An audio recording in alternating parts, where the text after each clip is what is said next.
Shalom Ubracha, nous poursuivons avec la deuxième Mishnah du deuxième période. La Mishnah nous enseigne ici, à la suite de ce que nous avons vu, quelqu'un qui rentre dans le Beth Amikdash alors qu'il est impur, il doit apporter un korban s'il avait oublié son impureté.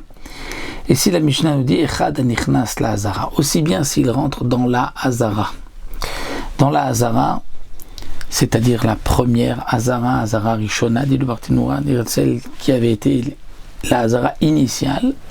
Vechad anichnas c'est Tosefet Hazara. Ou bien s'il est rentré dans la Tosefet, dans le rajout de la Hazara qui avait été fait donc à l'époque de Yehoshaphat, comme c'est rapporté, où il avait rajouté, agrandi la Hazara, l'enceinte du Beth Amikdash. Donc lorsque quelqu'un est rentré dans la Hazara ou dans ce qui a été rajouté dans la Hazara qui a la même Kedusha de la Hazara, pourquoi ça a la même Kedusha? Puisque la Mishnah nous dit Shen Mosifim Alaïr Valazarot La Bemeler Venavi, puisque pour rajouter sur la ville de Yerushalem et lui donner la sainteté de la ville, ou sur rajouter sur les Hazarot, les enceintes du Beth Amikdash et donner la même sainteté que le Beth Amikdash, il fallait plusieurs conditions, entre autres Bemeler, une décision du roi, Venavi, du prophète, Veurim Betumim, et on posait la question Urim Betumim au Kohen Gadol, il répondait avec donc une réponse du ciel par les pierres du Ephod, du Choshen, pardon.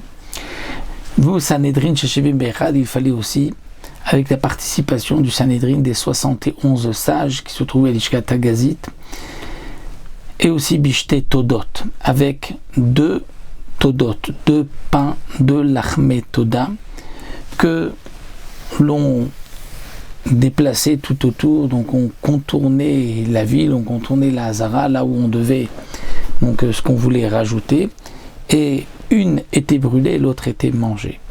Est-ce que on faisait le tour, un tour intérieur ou un tour extérieur? C'est une marloquette dans les Rishonim. Et il y avait aussi Ubeshir, c'est-à-dire il y avait un shir, une chanson, on disait le pasuk Aromim Chachem Kidilitani. Et donc, puisque pour rajouter sur l'enceinte la Hazara ou sur la ville, il fallait toutes ces conditions, donc ça donnait la même Kedusha, la même sainteté que la Hazara, et que si quelqu'un rentrait alors qu'il était impur dans ce qu'on avait rajouté, il devait aussi apporter un korban. Et la Mishnah continue, dit Beddin Malchim Ushte Todot Achareem, donc le Beddin marchait, il y avait les deux Todot, les deux pains de l'Achme Toda qui marchaient derrière eux, c'est-à-dire qu'on transportait derrière eux. C'est Chol Israël Achareem, ensuite il y avait les Bnei Israël qui les suivaient, qui étaient aussi donc derrière. Apnimit Nechelet, là dans les deux pains, un lechem toda qui était du côté intérieur du tour était mangé, vachisona celle qui était extérieure, nisrefet était brûlée.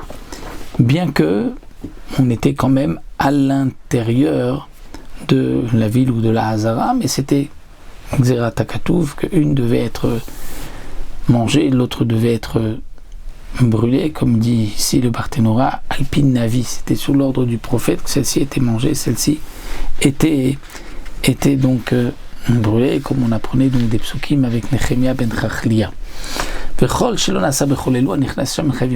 Si on avait rajouté dans la Hazara, mais on n'avait pas fait tout cela, il n'y avait pas eu toutes ces conditions réunies, à ce moment-là, ça n'a pas la kedusha de la Hazara, et si quelqu'un rentre alors qu'il est impur, il n'est pas chayav d'apporter le korban.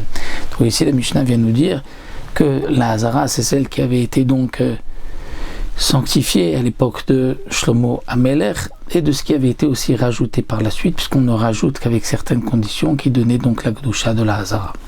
Voilà pour cette deuxième Mishnah.